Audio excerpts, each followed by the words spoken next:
Hello, what's up, everybody? It's another Wednesday, and it's time for AEW Dynamite for the recap show of ages, January 27th, 2021 of this spectacular universe. How you doing today, buddy? I'm doing well, doing good. Yeah. How'd you like the show tonight? I think this was the best Dynamite of 2021 so far. The best Dynamite of 2021. That is quite a maybe not too bold, but bold enough statement. We were in what, 4 weeks now or 3 weeks now? 4 weeks now, yeah. Yeah. Shocking considering that, someone special wasn't on this Dynamite, even though she was mentioned, Ooh. but she didn't make an appearance. Jade. Oh. I That didn't think a Dynamite would be this good without her on it. that kind of puts it on a mat. You know what? I don't know, but I'm kind of agreeing with you now. Just her not being on it kind of makes it the best Dynamite of the Yeah, the hate year. to say it. What have That's you got on there? It says spicy lucha sauce on your shirt, but I don't think the folks at home can see it. What do we got here? what It we got looks here. like Let's see. the Lucha Brothers, Zero Maido. Well, I don't know what that is. Zero Yeah, Miedo. I know. Penta. Move a little bit to the. Okay, yeah. Okay, Penta there we and Phoenix. That's a nice shirt. I like it. go. Yep. ShopAEW.com. Ooh. What about you? What do you got on here? Let's see this. I've got a Bullet Club shirt. I got this as a Christmas present. Apparently, this is a thing because they mentioned it on TV, the Bullet Club, but I don't know really what it is. It's kind of like You really have no idea, huh? No connection to anything. No, I think it might be out of Japan, some kind of Japanese wrestling. I mean, it's stable or in something. English, so I Yeah. don't think Japan is really. It would be in Japanese, wouldn't it? Yeah, maybe. Yeah, maybe. Anyway, on to the show. We start off with Eddie Kingston and Lance Archer, and as a gentleman's agreement last week, Jake the Snake and the boys and the bunny are not going to be at ringside. So this was kind of a beatdown a little bit. But how did you Yeah. how did you like the match though? I liked it a lot, actually. I mean, Really? it proves. Yeah, I was going into this thinking like Lance Archer's a monster, right? I mean, he's literally called the Murder Hawk Monster, right? Yeah. And I know Eddie Kingston's this tough street fighter, and I know he wouldn't necessarily give in or really, turn tail or anything like that. I figured he would give Archer enough, and at the end of the day, it would still be too much because Archer's just this literal monster. And I like the way they played it out, even to the ending, which I Yeah. think we all suspected was not going to go down in a gentlemanly fashion. Yeah, we knew that something Yeah. was going to go down, but I actually thought I thought this was going to be more even, but it turns out it wasn't. So, Mm, in the beginning, Eddie's chops have no effects on Lance, and Lance just boots him down. But Eddie goes to work on the leg, and he fights dirty to get the advantage. Then Lance hits a pounce, and then Lance Archer kills Eddie Kingston with a choke slam from the ring to the outside with a hip full of apron on the way down. Holy crap, I thought Eddie was paralyzed after this, but he was okay. He got right back up. I was shocked. I do not know how the hell Eddie Kingston survived this. This was brutal as hell. I don't know if he was just trying to throw him onto the apron or throw him to the mat, to the outside, but he threw him out, hit the apron, and then hit the outside. Like, The outside. What would have been worse? You think if he hit the outside instead of bouncing off the apron? I have no idea, but Yeah. thankfully Eddie Kingston is okay because the match just continued like nothing happened. Lance whacks his face into the camera and then says, "Everything is my playground." Lance does a splash and gets up himself. So this is a part of the story of the match is that Lance is beating the crap out of Eddie, but he won't pin him. So he says he's not done. Eddie counters a blackout attempt, but he gets cut off. Lance hits a rock bottom. He goes old school, does a moonsault. He does not go for the cover again. He puts on the claw, but then the Butcher and the Blade come out holding Jake. And the bunny gives Eddie a knuckle duster. He hits a backhand and gets the 3. And then the Butcher and the Blade come in, hit their finisher. Power bomb neckbreaker combo, and then Eddie hits another back fist, and nobody came out to save poor Lance. But yeah, this was pretty good. I am normally not like really big on big guy versus big guy matches, but this is all right. I liked it, and it doesn't look like things are over between the two of them at all. Yeah, I was, I know actually Mox really does a good job of bringing this up later, but I won't get into that until the promo comes. But I was really expecting Pac or Phoenix to come out with the assist, Yeah, considering that everything that's going on.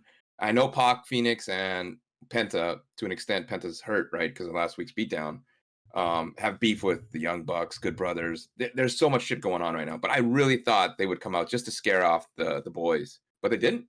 So yeah. I guess they it's gonna didn't. be, yeah. I guess with the since Pac and Phoenix are in the main event next week at Beach Break, they don't wanna like Muddy the muddle waters. all the Yeah. stories together and Yeah. such. Well, the Makes sense. lineup for tonight, we've got the Elite versus the Dark Order. Cody responds to Shaq.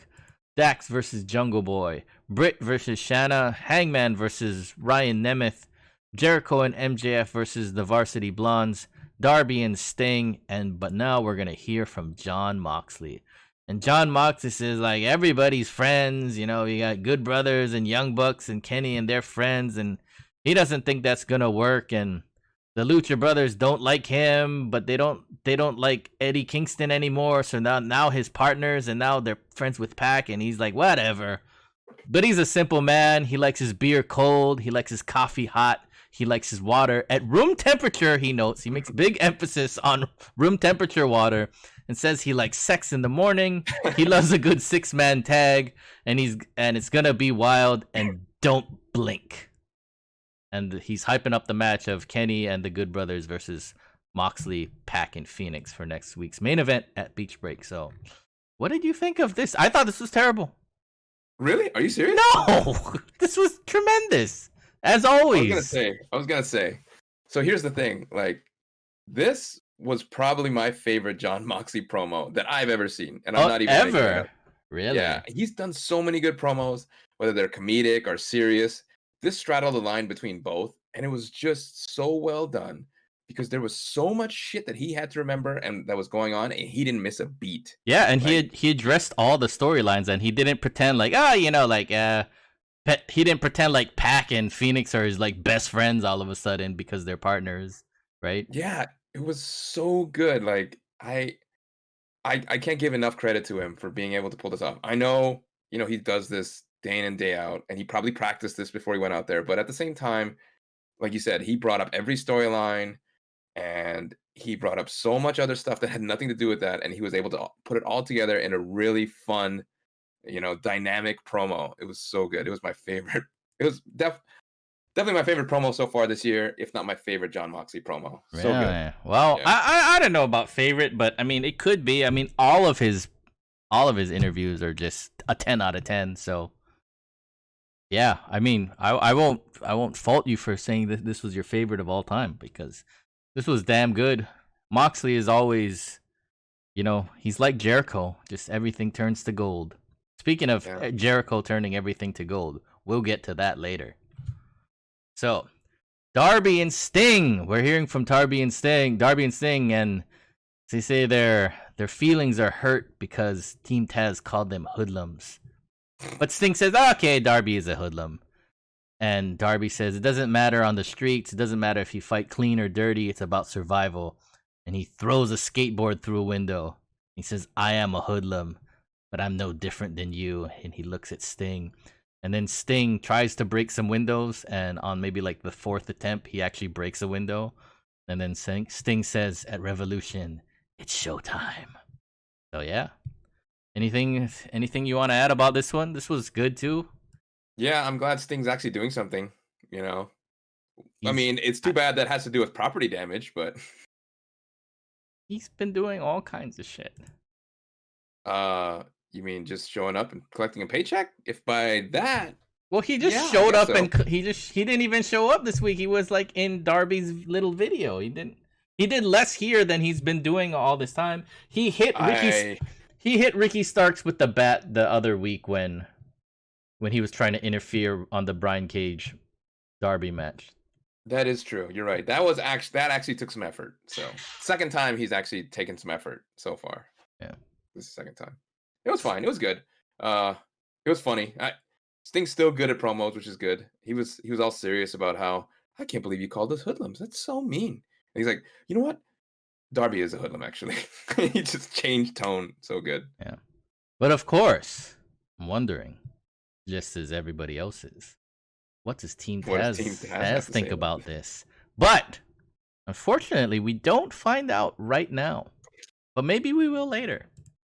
So now we've got MJF and Jericho versus the Varsity Blondes.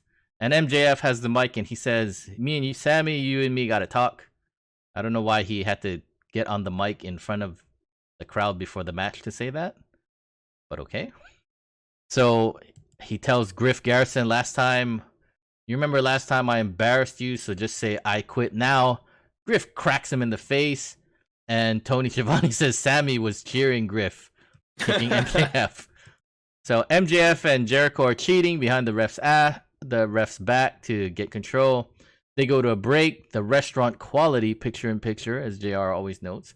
And back from the break, Griff tags in. He runs wild. He hits a backdrop on MJF, who yells, "Oh shit!" in midair. Did you hear that? Yeah, I did. Okay. That was good. That was pretty audible. That was really cool. Jericho, and the match just keeps going. Jericho counters Pillman with a Judas effect, and then he hits a picture-perfect line salt. A 10 out of 10 line salt, and Jericho pins Pillman, and he's got the biggest fuck you smile on his face for the 3. So, in case anybody hasn't been aware of this, last week Chris Jericho pretty much messed up the line salt, and the internet went crazy saying, Jericho sucks. He's fat. He's old. He's this. Yeah. He's that. He can't do his move anymore. He should quit. He shouldn't wrestle anymore. He doesn't belong in the ring in 2021. Blah blah blah blah blah. And then he goes out there, and so I'm sure Jericho knew what everybody was saying, and then he goes out there and he hits the nicest line salt of his career and just smiles dead into the camera. He should have stuck the middle finger to the camera too, just as a wink, wink, nod, nod to all the people out there who doubted him, which wasn't us. Yeah. We didn't give him shit last week for it. No, we didn't. I mean, we just said, "Oh, dude, the guy screwed up. Like, Jericho's allowed one screw up in his career, isn't he? I mean, he's Chris Jericho." Yeah. No wrestler's going to hit every move every time. I don't care how good they are. Yeah. Even Jericho, like you said, even 10 years ago, Jericho could miss a line salt. It happens. Yeah. So, Anyway, what were your thoughts on the match? I thought it was a pretty good match. I was actually surprised they went on for so long with the Varsity Blondes. I really thought it was going to be a squash, but it was a good match. They gave him some time, and the Varsity Blondes actually gave him some, trouble. Yeah. It was good. I was 99.9% sure that the Inner Circle was going to win, but it was still good for what it was. And going back to what you said earlier, the only thing I can think of, other than obviously for audience participation, the fact that MJF had to call out Sammy before the match was probably because Sammy hasn't been talking to him for the last week. That's why he's like, we need to talk. That kind of makes sense. Anyway, after the match, the Inner Circle do their pose, and Sammy and MJF jaw jack with each other. Then we go to Pac in, I guess, his asylum or wherever the hell he is when he's not in Florida. He's not happy with Kenny Omega acting like he's hot shit and acting like a fool. Next week, him and Phoenix will show them what true brotherhood is, and they will Kenny Omega will face the consequences. So it's pretty cool. Nothing wrong with it. It was a good promo. Yeah. Standard Pac promo. Yeah, it was good. It did what it had to do. It wasn't anything really noteworthy, I would say, but it was fine. So we are shown a little clip of Shaq calling out Cody at the AEW Awards, which I unfortunately did not watch. Did you watch that? I cannot say that I did. Okay. So this was... What did you think of, before I talk, what did you think about this whole Cody Arn interview thing? that happened. I don't know. It didn't check any of my boxes. It didn't really hit anything for me. Yeah, Yeah. I was like, what the hell are they talking about? Like, are you Yeah. like they didn't even like what are you trying to say here? Cody is saying, like, oh, I'd love to say there's gonna be a tag team match. It's like, what tag team match? I mean, obviously we know what the tag team match would be, Cody and Brandy versus Shaq and Jade, but he doesn't actually say it, and he's just talking about, oh well, Brandy's having a baby. He's deferring to his coach Arn. Like, when the hell has he ever done that in his life? He says, I got chewed out, for taking Peter Avalon too lightly. And then Arn says he's about to be a dad, and he talks about June what date was it? June 29th, June 1985. 29th, 1985. I didn't get the date, but I got June in 1985. And he talks about when Dusty Rhodes fought Tully Blanchard, and then he took a plane to see the birth of Cody. Cody's getting choked up at this. This was nice. You can tell Cody still misses his dad. You know, um, so if he chooses to go to Revolution, remember this. And there's lots of time between March and the birth of his child. So it's like, okay, what the hell are you guys talking about here? Shaq was dominant in his sport for 19 years, and Jade dominates every room she walks into, except the room where she's supposed to entertain people. But anyway, Arn asks someone to come down, and it's Red Velvet. And this was the best part of the whole interview. Red Velvet just gets on the mic and says, F you, Jade, I'm coming. I'm going to beat your ass, bitch. I was like, this was the best part. Red Velvet was the best part of this whole thing. With Cody and Arn, who are both great talkers, but Red Velvet was the best part of this little segment. At least that's what I thought. I agree with you. It's weird. So obviously every wrestler, the best wrestlers, have to be able to cut on the mic, right? Have to be able to make a name for themselves in some fashion. Moxley, Jericho, Cody. And, if you look at it, and you extend that to women, it has to be the same way. Britt Baker, right? And Jade Cargill, I guess, because we haven't really seen her wrestle, at least not on Dynamite, has to be able to come off as someone worth watching through the mic. You know what I mean? And every time she talks, though, it's like I can't help but feel like, why? Like, yeah, you're tall, you're ripped, I'm sure you're a very very scary athlete when you get into the ring and everything like that. But it just comes off as forced. But when Red Velvet came out, like you mentioned today, she just came out there and put it all out there and just said, "I'm gonna beat your ass," and I believed her more than I did Jade. Yeah. Just from the way that Jade does her cadence and the way she talks and everything like that. I mean, for Yeah, one, we've seen Red Velvet wrestle before. that So helps. That all helps. this crap about Jade talking shit, well, we've never seen you wrestle. Maybe you suck. Yeah, that helps. You're big. You've got huge size. You're obviously athletic. In shape and whatever. But who knows? Maybe you still suck. Yeah, I would, not knowing what they look like, I would be more scared of Red Velvet just from the way that interview came out. It sounds like she sounds like she's really gonna beat my ass. Yeah. So that was the best part of that interview. Like you said, I agree with you 100%. So So we are invited to Penelope and Kip's wedding, and Miro is bringing his butler Charles there, and I'm gonna guess that Charles, Orange, and maybe Trent might do something to ruin this wedding, and will come off like complete assholes for doing it. I mean, no matter what. Anyway, we'll get to it next week because I don't want to go off on it now because we don't know what's gonna happen. But now we've got Hangman versus. Do you know who this guy is? no idea. Ryan Nemeth, Ryan Ziegler. First, oh really? He's Dolph Ziggler's brother. No way. Yeah. How come he didn't? Well, can he even use that name? Probably not, huh? He can't use that name, I'm guessing. Ryan Ziegler? I mean, he might, but I don't see why he would want to. Yeah. Trying to make his own name, right? True. And yeah, I think if he had a choice, I think Dolph Ziggler would not be Dolph Ziggler. Would not be Ziggler anymore. They probably just was like, "Hey, you're Dolph Ziggler now," and he was just like, "Oh, okay. Well, I don't have a choice, It's either that, it's that, or the unemployment line." But yeah, that's true. But Big Money Matt comes down to the ring. So this match, I don't know. What do you think? I didn't think this was too was much. I mean, I don't think it was bad or anything, but I mean, I think Peter Avalon had a better shot against Cody than Ryan Nemeth did against Hangman. Really? Yeah.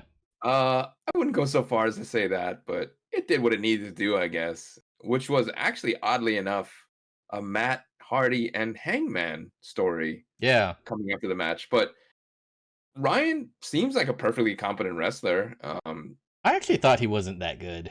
Oh, really? Yeah. I I thought he was mean, pretty athletic. if you So, watch Dolph Ziggler's pretty damn good, but mm, this guy, I don't know if he's young or if inexperienced, but he didn't seem like he didn't seem terrible, but he just didn't seem like that good. Like I mean, it was clear that he wasn't in Hangman's league, and not just mm, because Hangman is a star in the storyline of AEW, but just wrestling wise and moving around the ring. It's like he's not in the I same get what league you're as saying. Hangman. So I get what you're anyway, saying. yeah, there's nothing much. Hangman hits the buckshot, gets the 3, and then Matt starts walking away, and Hangman tells him to come back. And then Tony Schiavone comes out, and Matt says, he's confused. He looks confused and conflicted and lost. The Elite burnt him, and Matt says, Hangman, you're a good person, and you deserve to be happy. And he's seen Hangman dressing in the hallway next to catering. But Matt says, I've got a huge dressing room, and if you want to dress in my dressing room, then you're welcome to it. So it's pretty clear that they'd have no idea what the hell to do with Hangman until they get the Hangman Kenny Omega story going on.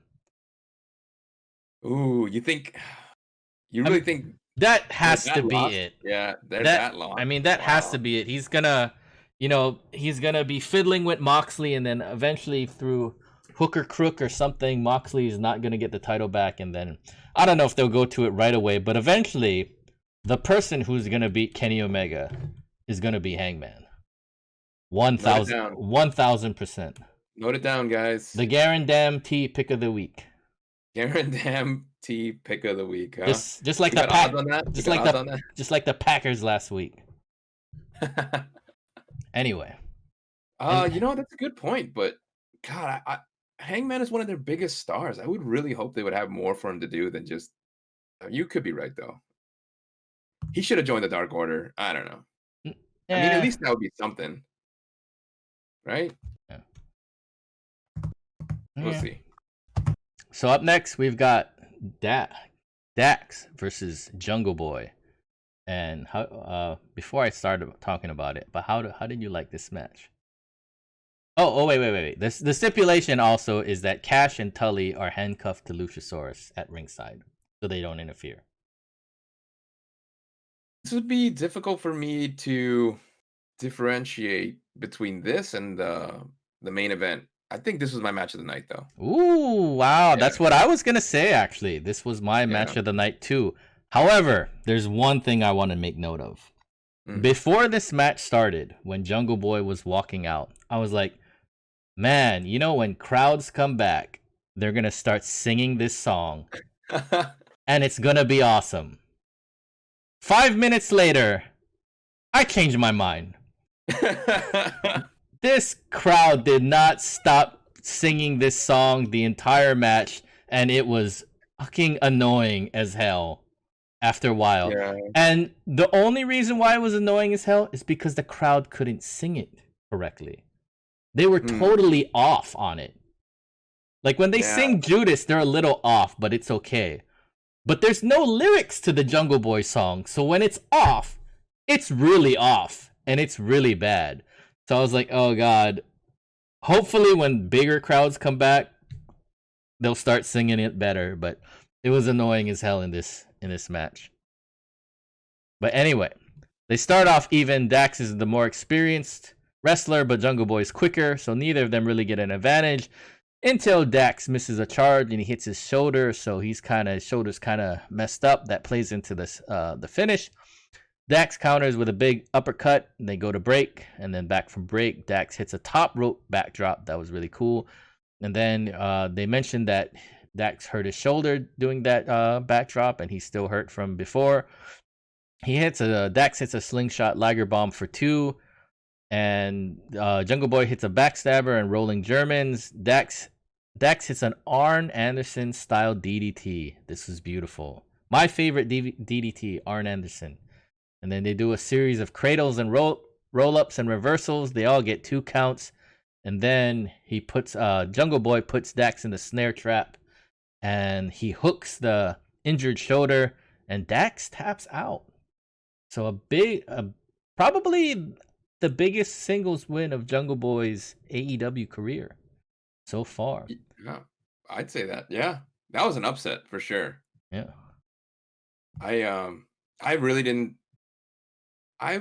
think Jungle Boy was going to pull this out. I thought he was going to put in a good effort and he was going to end up losing. Yeah. Even though there was no interference, shouldn't be any interference because of the stipulation. But he ended up winning. More power to him. That was a great match. Both guys with a clash of styles were still able to keep up with each other. And, when I was watching it, I was telling my wife, I was like, man, these guys are putting it all out there. Right around the same time, I think Tony Schiavone said nearly the same thing. But what I meant by that is, like, they weren't gassed at all. No. Yet they were just hitting it on all cylinders. And I don't think there was really any botches or anything either. No. It was a good match. Really good. I mean, Dax works as a singles wrestler too. He's freaking good. So I'm dumb because I thought they were gonna have like a sportsman-like handshake after the match. What? Because they shook hands last week, right? When they were like, "Oh, I don't need Luchasaurus to beat you," and it's like, "Well, I don't need Cash and Tully to beat you," and then they shook hands, right? So I thought they would shake hands here, but as it turns out, I was incorrect. They did not shake hands because after the match, Tully throws powder into Luchasaurus's face. Surprise! And apparently that's kryptonite to dinosaurs because he's like, he's dead now. So they hit a triple team slingshot suplex on the Jungle Boy. Luchasaurus gets in the ring and they hit a triple team spike pile driver on Luchasaurus. And immediately my head is like, where's Marco? Where's Marco? He needs one of these. Give Marco a triple team spike pile driver. But he doesn't. He's nowhere to be found. So they handcuff Luchasaurus to the top ropes and they cut off the horns from Luchasaurus's mask. And that's his actual skin. What do you? No. Excalibur actually says they cut off the horns from his mask, that's true. Which he shouldn't have said because they always play up the idea that he's an actual dinosaur. And not a human. Even like FTR, right? Last week was like talking about like how this stupid dinosaur, whatever. Yeah. But they cut off the horns of Luchasaurus, and then they go to cut off the hair of Jungle Boy. But finally, Marco, SCU, and Top Flight come out to make the save, and they run off FTR and Tully. But yeah, this was good. This was very good. I got to take a step back to where you said, "Where's Marco?" Because I'm thinking in my head, I was like, what's Marco gonna do? And why do you care if Marco's out there? I mean, I figured he would make the save, but then the next words out of your mouth was like, he needs one of these, that's why. Yeah. What did you think I was gonna say? I was like, oh, please, Marco, come make the save. I wanted him to come out and do his Thunder Rosa impression. Well, I didn't know come out, talk a bunch of shit, and then get his ass beat. I didn't know what to think because you thought that they were going to shake hands after this match. Yeah. When I immediately knew when the handcuffs were off, it's like, well, they're going to beat somebody's ass. Yeah. Yep. But this next part, I'm a little torn on. I enjoyed it, but I thought it was very unnecessary because we finally get to see what does Team Taz think about Sting and Darby's interview. And Taz says, you know what? We're on a first name basis now. So Brian and Ricky, they seem much less tough when you hear Ricky and Brian. It's like, oh, Ricky and Brian. True, huh? They don't sound like tough guys at all. But then, but obviously they are, but they don't, just by first names. And there's in the background, there's a couple AEW employees selling t-shirts, and I guess they're selling Sting and Darby shirts, and Team We Taz don't have doesn't any like Team this. Taz shirts. Yeah, And they just beat the crap out of these guys. They absolutely destroy these guys. Cage throws one of them into the truck like a dart. like a dart. And then Starks gorilla presses another one of these guys through the table. And Taz says, we're going to, Sting and Darby, we're going to beat your ass. And so when I say conflicted, I thought it was cool. Obviously, anytime somebody gets thrown into a truck like a dart, it's awesome. And somebody got gorilla pressed through a table was awesome. But I was like, wow, this felt a little bit unnecessary. Like, what did these guys A do? little unnecessary. Very excessive, huh? Yeah. I felt the same way as you. I was like, oh, these poor guys are probably going to get their ass beat. And then they did. And it was so much worse than I ever could have imagined. I just thought they were going to destroy the merch. I didn't think they were going to throw some poor guy into a truck. Yeah, because you know? because when it starts, you can see them walking, and just in the background, there's like, why is there like a merch table out on the outside? There's no fans on like in the parking lot, and then it's like, I think they're gonna get, these guys are gonna get smoked, and then they did. So you know what would have been? Well, I guess it would have made more sense. I don't know about funnier. It probably would have been even more messed up. Is if they just attacked some random fans who had Sting and Darby merch. that would have been terrible though. That would have been like, hey, what are you guys doing? It's like, oh, Or they we're could here have to like, watch what would this." have been funny, but it might have taken a little bit too time. Is if they were like, oh, you guys want to sell Sting and Darby shirts, huh? And then they put the shirts on the guys and then beat them up. Where's Sting and Darby now? Yeah. Huh? Looks like they're not here to help you. So yeah, this was highly entertaining, but wow, that's a little bit too much overreaction by Team Taz. I couldn't help but think about you when Cage threw that one poor guy into the truck like a dart. Why? Because you remember the time I did that to you? No, Oh. that never happened, of course, because you can barely lift a finger, let alone me.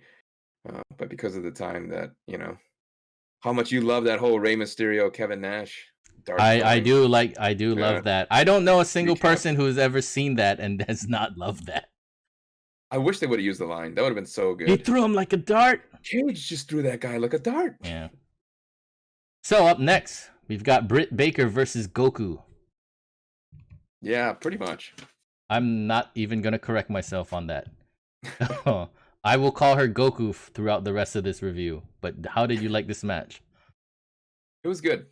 Probably one of the better women's matches I've seen in a while. Shauna knows how to wrestle. Britt's, Who? always been pretty good. Shayna? Goku? You know exactly what I'm talking about. The other girl, the other female competitor. Yeah.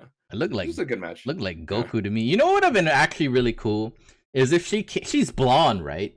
So if she came out with like spiked up hair, that actually would be so awesome. That would be so ridiculous. It's hard for me to take her seriously because she's like basically doing like a Goku hot girl Halloween costume. Right? She even does like a lot of the mannerisms moves, the spirit bomb and stuff. Yeah. It's like okay. So yeah, this was a pretty good match. There's nothing really like super spectacular about it, but it was weird. The finish was weird because she tries to hook Britt into the Tiger Suplex, which is her finishing move. And then Reba gets on the apron for no reason because Britt just countered and put her in the lockjaw and then positions her to the camera, which Tony Schiavone points out, puts her in the lockjaw, puts the hand in her mouth, and then gets the tap out. So I was confused. It's like, why did Reba need to jump on the apron and interfere? Because Britt just reversed it. It's not like she hit a low blow or bit her or raked her eyes or did something illegal, right? She just did a regular reversal and put her in the lockjaw. So it's like, Reba didn't really need to. Okay, so that wasn't just me. I mean, you've watched, 10 times more wrestling than I have. And I thought that was odd too. I was like, oh, Reba's on the mat. She's interfering. And then it looked like Britt just did a legitimate counter, like you said. So it was weird, right? Mm-hmm. And then she just won from that? Yeah. Yeah. So, I mean, it was okay. It just was kind of like, okay. Kind of a weird finish. Weird. You think there was a miscue or something?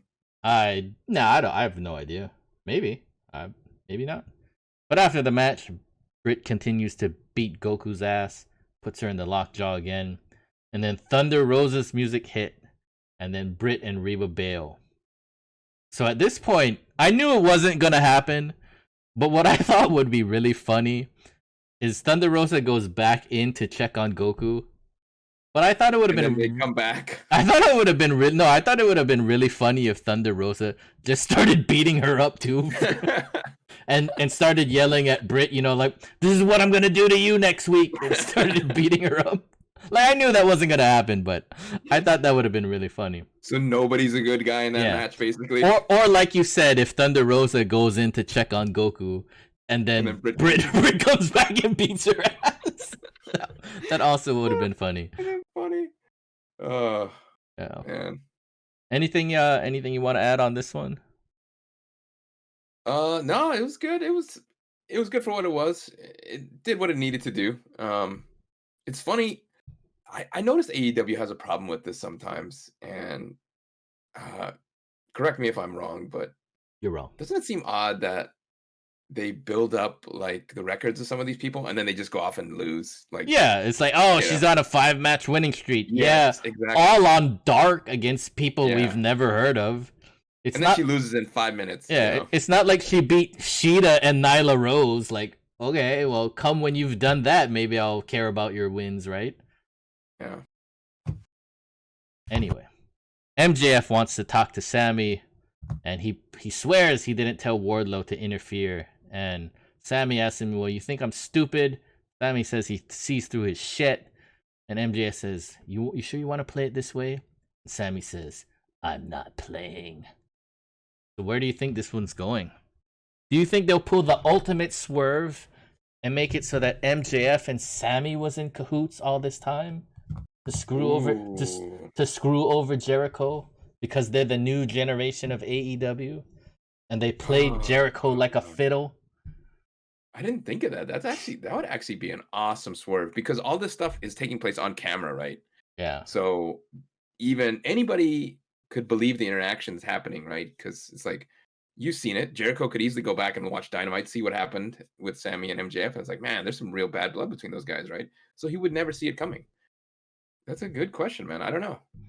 I mean, I don't think that's going to happen, but wouldn't that be a swerve? That would be amazing. That would be an amazing Wouldn't swerve. that be the 4D chess, as they call it?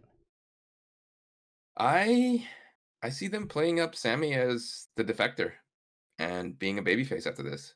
And maybe Santana and Ortiz. Maybe not so much babyfaces, but they end up leaving too. Speaking of which, I got something to say. Because we are shown the lineup for next week, Beach Break. And they show... Oh, that's true. They show the Tag Team Battle Royal. So we've got the Battle Royal. And they announced that the Young Bucks are in this Battle Royal. And if they win, they get to pick their opponent for Revolution. But in this picture, we've got the Dark Order. We've got Top Flight. We've got MJF and Jericho, the official tag team of the Inner Circle. But then Sammy and Hager and Santana and Ortiz are in this match. What happened to that whole shit about the Inner Circle, making MJF and Jericho the official tag team of the Inner Circle? But now they're all in the Tag Team Battle Royal? Yeah. I saw that graphic too. I had to pause it to try and write down all the names of the different tag teams. And I was immediately struck by what you just said too. It's like, wait a minute, the Inner Circle's fielding 3 tag teams? I thought that was supposed to be resolved last week. Yeah. So that's not fair. Weird. That's not right. And it's just too bad. It's just too bad. Yeah. And also, the wedding of Kip and Penelope. We're finally getting Thunder Rosa versus Britt Baker. I hope Britt beats her ass. I think it, not that I don't like Thunder Rosa, but I just think it would be funny about how Thunder Rosa's character is always like getting fired up and talking shit, but then gets beaten up by Britt.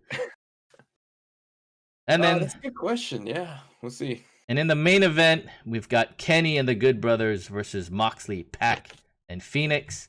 And I always type Phoenix as the actual way you spell Phoenix in English instead of F-E-N-I-X. I don't know why. And they're plugging, coming up at Revolution, March 7th, so like more than a month away, Cage and Starks versus Darby and Sting. And then in that women title eliminator tournament, coming soon, they still haven't announced a date, but coming soon, Serena Deeb is taking on Riho. Riho's back. And if they make Riho lose, I'm going to quit. But anyway. God, it's been what, like 9 months since we seen her on Dynamite?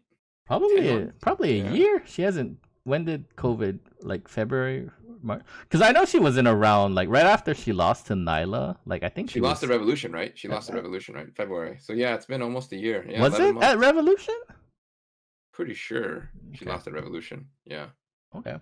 But yeah, either way, yeah, she's been gone a long ass time. Dang. Riho. We can see her again. Maybe a Nyla will powerbomb her again.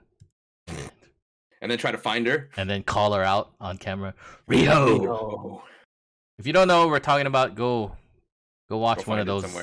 Go watch one of those old Dynamites where this is when Riho was the champ and Nyla Rose power bombs Riho through a table and then turns around and looks at the camera and starts going, Riho, I'm gonna beat you. And it's like, you just beat Riho. She's right behind you. She's 5 feet behind you. You just literally put her through a table 10 seconds ago.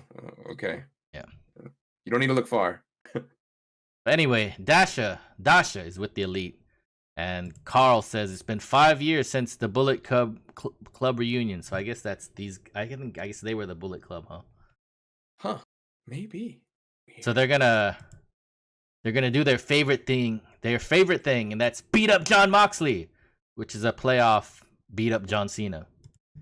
But Kenny comes in and Callis is now in with like a full on huge bandage on his face, and he says, "You assaulted my face," and Matt says, "We didn't assault your face." And they're like, yeah, so whatever. And so the Young Bucks come out and the Good Brothers come out and they're announced from Tokyo, Japan. Okay? So the Dark Order is out next. And did you know anything different about their entrance this week? No. They are now... I don't know. This is the first... Maybe not the first time, but this is the first time I noticed this. They are now coming out of the right side locker room.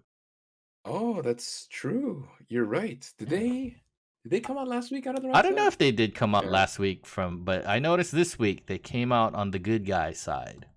So it looks like it's official. The Dark Order is now on the side of the just. But yeah. What did you think? How could a stable named the Dark Order be good guys, right? But whatever. This match was great. This match was awesome. Total nonstop action, if you will. It was very impactful. Okay. Busting out all the jokes.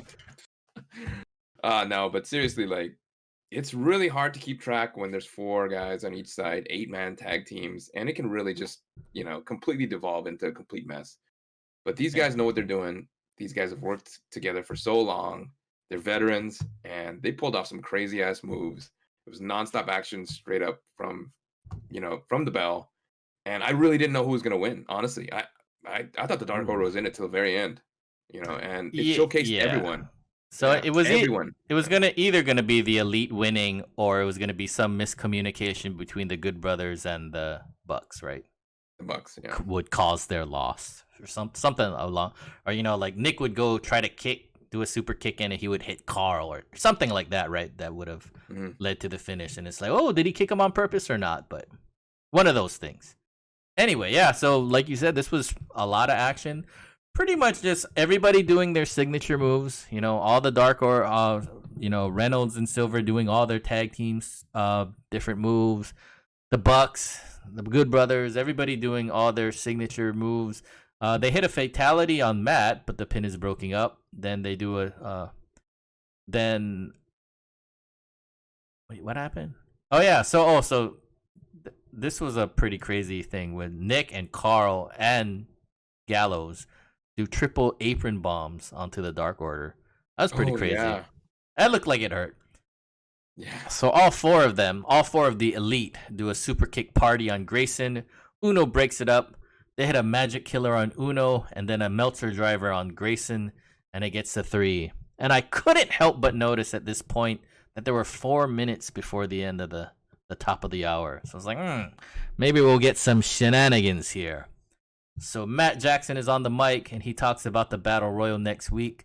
And they are in the match, and if they win, like, they get to pick their opponents, and it can be anybody. And they look at the Good Brothers, and then Phoenix comes out. He takes out the Bucks, but then the Good Brothers beat his ass. They try to give him a magic killer. He reverses, and Moxley is there. Holy shit! And he takes out everybody, and he's got his back turned. And Kenny Omega runs down, and he looks like he's going to ambush Moxley, but he's not an idiot. He turns around just in time, kicks Kenny in the gut, gives him a paradigm shift, and Jon Moxley stands tall at the end of Dynamite. Spectacular. What do you think about the ending? What a way to go. It was great. Yeah. Like, honestly, I thought something was going to happen between Kenny and Don coming out. I thought there was going to be some beef. Yeah, like a continuation of that. Yeah. Like, I thought Don and Kenny would come out and start giving the Bucks crap, because Kenny literally said, "We got to talk because you beat up Don." And it's like, I thought it was going to happen then and there, right? Because next week it's a completely different, not storyline, but it's a completely different direction they're taking it, right? Good Brothers and Kenny versus Mox, Phoenix, and Pac. So I didn't expect that to happen. It was a good twist, and it was unexpected. It was cool. I loved that Mox had eyes in the back of his head and took out Kenny. Yeah. It was so good. It wasn't like a surprise. It's like he was just like waiting. Like, because so often too, it's like, oh, the good guy can't see, and he gets he gets beaten up. Like, what did you think was gonna happen? What did you think was gonna happen, dumbass? Like, but then it's like Mox is like, I didn't know what's coming. And he just turns around and kicks Kenny. I mean, it was so good. It was straight out of a 80s action movie where you think the hero's completely fucked, but he knows he's 10 steps ahead. Yep. That was it. But like you said, for you anyway, the best Dynamite of the year. And I don't know if I would go so far. I haven't done an official tally or anything, but this was a damn good one, if you ask me. So, yeah, it could have been. Yeah, agreed. I seriously think it was the best one so far this year. So hopefully they can keep up this momentum at Beach Break. Yeah, hopefully they can. And we will see all of you at Beach Break next week. You have anything you want to add before we wrap this up? Nothing. Looking forward to the wedding of Kip and Penelope, which I'm sure will go off without a hitch. I hope it does. Like, come on. Somebody's wedding. Leave them alone. Just let them I mean, after the wedding, you can go beat them up and throw Kip in the cake or something, but let them have the wedding first. Yeah. Anyway, we'll see. Well, we'll see what happens next week, and we'll be back next week to recap the show. Until then, thank you for tuning in. Be good, stay safe. Like, subscribe, all those good things, and we will catch you next time. Take care, guys. Thanks for tuning in.